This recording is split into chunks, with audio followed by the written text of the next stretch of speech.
De retour pour cette émission spéciale consacrée au procès de l'ancien président ivoirien Laurent Gbagbo et de son ministre Charles Blé Goudé. Nous vous proposons de suivre en direct de La Haye la suite des audiences.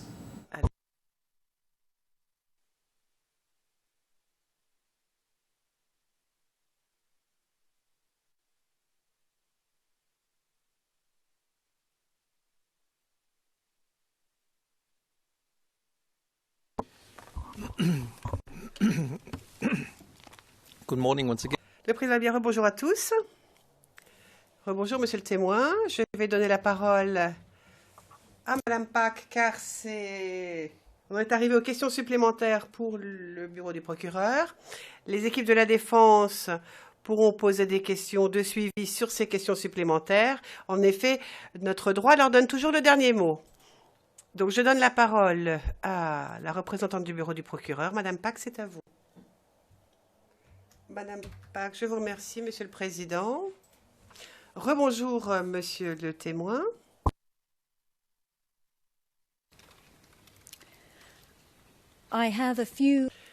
J'ai quelques questions à vous poser.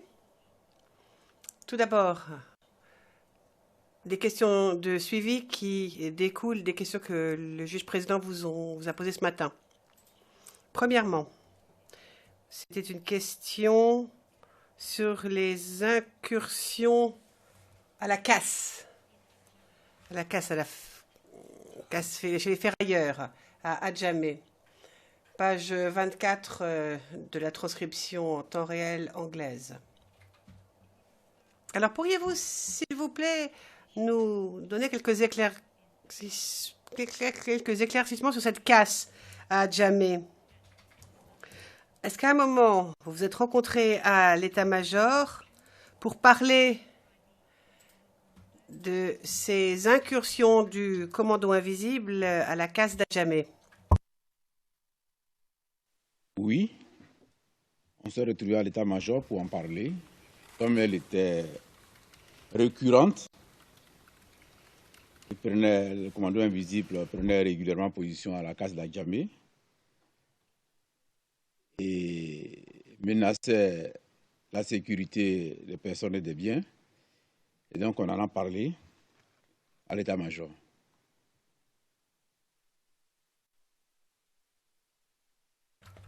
Question. Et à quel mois à peu près? Des dates, mais on en a parlé à l'état-major.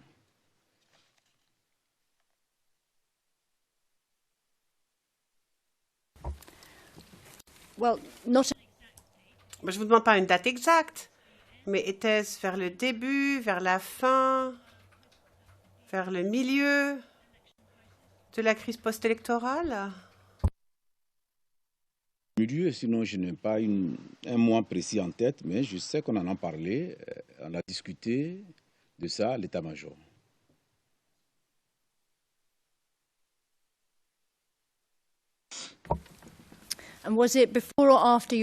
Question, et c'était avant ou après votre première réunion avec le président à la présidence au plateau?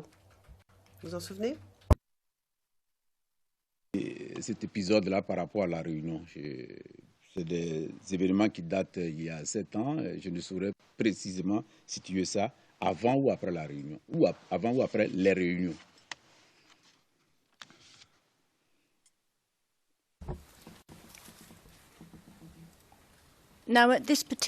Question, mais lors de cette réunion précise à l'état-major, de quoi avez-vous parlé?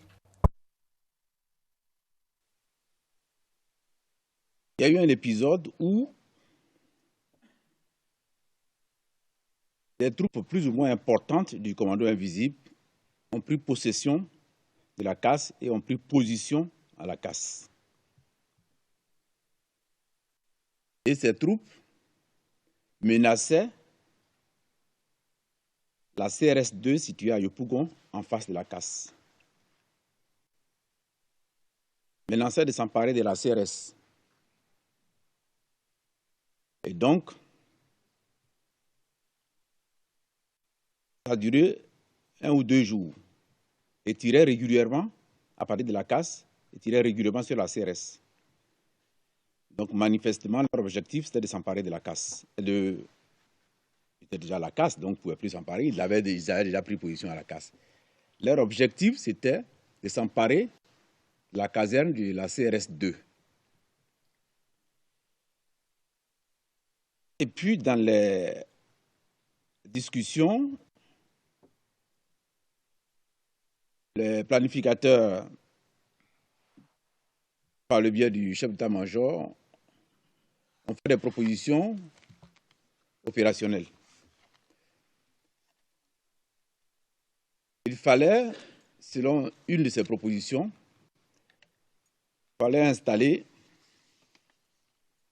une batterie à partir du camp d'Agban, de manière à pilonner la casse et de faire en sorte que tous ces regroupements de combattants qui tiraient constamment depuis 1 ou 2 jours sur la CRS et qui avaient fait en sorte que les policiers de la CRS, beaucoup d'entre eux, avaient déserté la caserne.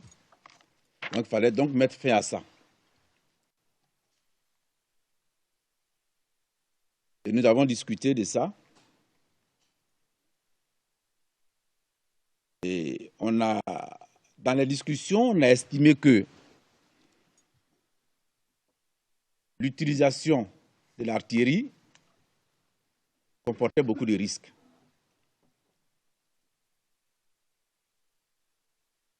C'est la meilleure manière de faire déguerpir le commando invisible, mais en même temps, il y avait beaucoup de risques. Parce que l'artillerie n'est jamais une arme précise. Il peut y avoir des déports à gauche, il peut y avoir des déports à droite. Le tir peut être court par rapport à l'objectif, le tir peut être long par rapport à l'objectif.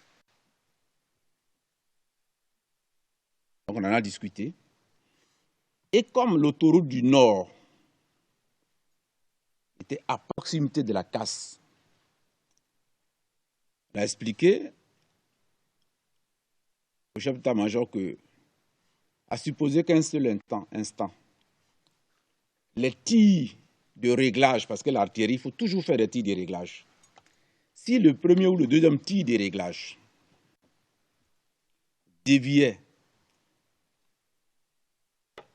et puis s'écrasait sur l'autoroute du Nord avec des véhicules de transport de passagers qui passaient,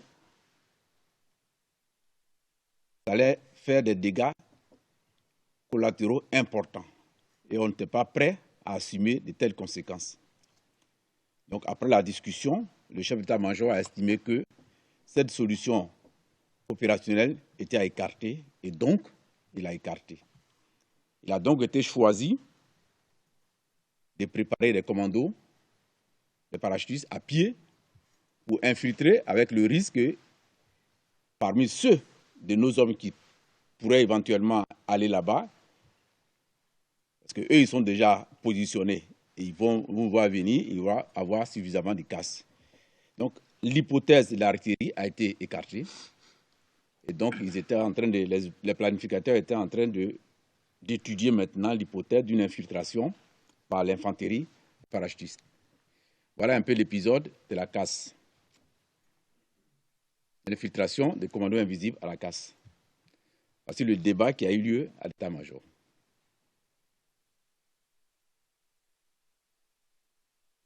Question. Alors, pour être parfaitement clair, de quel type d'artillerie parlez-vous? De quel type d'armes? Des mortiers? Affirmatif, des mortiers, oui.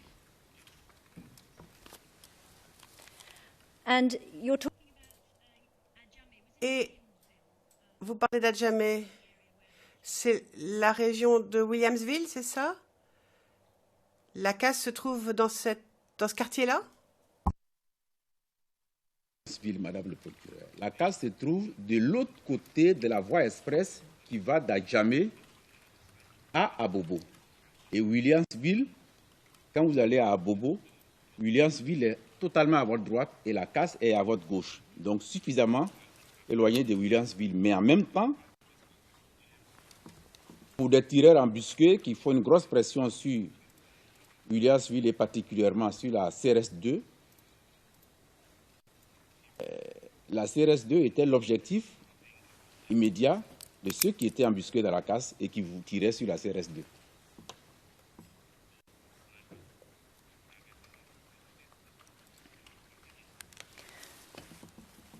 Okay, I understand these. Bien, je comprends. C'était les CRS qui étaient basés à Williamsville. Now, you've described a meeting. Question, vous nous avez parlé d'une réunion avec des planificateurs. Bon, c'était toujours le même groupe de personnes, ce groupe d'officiers généraux, toujours les mêmes?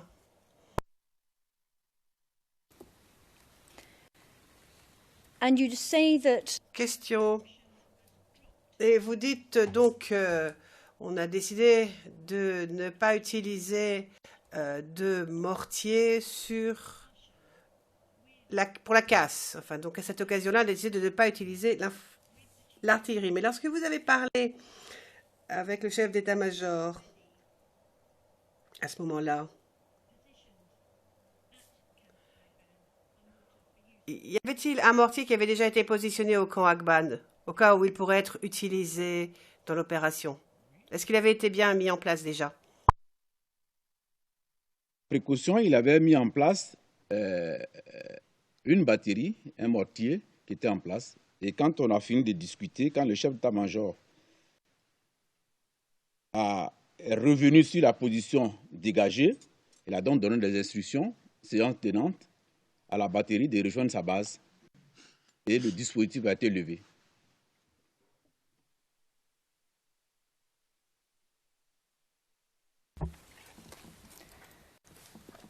Question. Et qui avait donné ces instructions de retirer la batterie de mortier et de la rapporter à la base?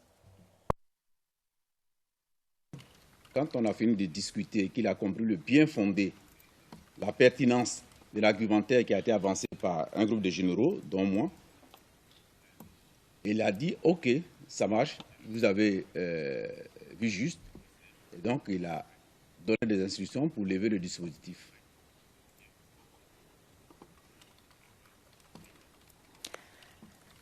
Question. Alors, pour terminer avec ce point, d'où venait cette batterie de mortier? De quelle base? Now. Question. Bien.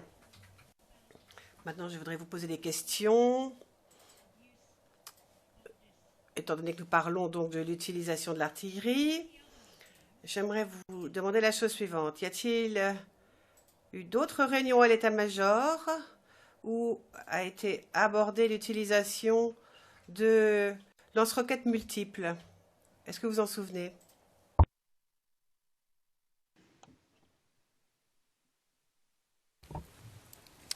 Can you. Question. Et pourriez-vous donc nous en dire un peu plus? Lors de cette réunion, de quoi a-t-il été question? Ça, c'est la dernière réunion à laquelle tous les généraux participaient. Je crois qu'elle s'est tenue le 30 mars, si je ne me trompe. On était dans une situation où, je l'ai déjà expliqué quand vous m'avez posé la question, où toutes les troupes avaient décroché et étaient à Abidjan, ou en train de venir à Abidjan. Et donc, le chef d'état-major qui était dans un état qu'un général peut facilement comprendre, parce que quand on est dans une situation où on sait qu'on est en train de perdre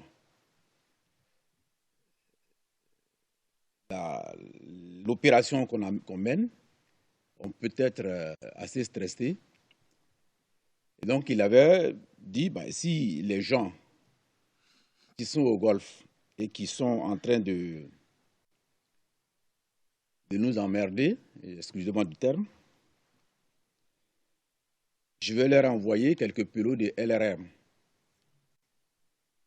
Nous avons échangé encore là-dessus. Nous avons dit, ce n'est pas indiqué, mon général. Ce n'est pas indiqué parce que le Golfe n'est pas d'un objectif militaire. D'abord, un hôtel, même s'il y a des militaires qui sont regroupés là-bas, mais ce n'est pas un objectif militaire, c'est un hôtel. Par destination, c'est un hôtel. Nous avons échangé dessus et il a dit « OK, pas de souci ». Et il a renoncé. Je voulais vous expliquer, Madame le procureur, parce qu'il y a une trame dans ces genres de discussions. Il y a une trame commune à ces genres de discussions. Depuis le début de la crise, à l'état-major, on échangeait beaucoup. C'est vrai, je vous ai dit ici que dans notre assemblée, on ne vote pas. C'est le chef qui décide. Mais on échangeait beaucoup. Et le chef d'état-major, qui est quelqu'un de très disponible, de très compréhensible, de très ouvert, écoutait beaucoup. Et chaque fois qu'il comprenait la pertinence de certains arguments par rapport à ses choix opérationnels, il revenait sur les arguments avancés et puis il s'alignait sur les solutions proposées par les autres généraux. Ce qui veut dire que, contrairement à ce que j'ai souvent entendu, ici ou bien ailleurs, on n'était pas branché à des institutions particulières en permanence. On était des gens réfléchis, responsables. Quand il y a des décisions qui étaient proposées qui ne nous paraissaient pas bonnes pour maintenant et pour le futur, on échangeait dessus. Et notre chef, qui était, comme je l'ai dit tantôt, quelqu'un de très ouvert, il s'alignait, comme dans ces deux cas, sur nos positions. C'est ce que je voulais ajouter comme explication. Cette émission spéciale est à présent terminée. Merci de l'avoir suivie. L'information continue sur Africa 24.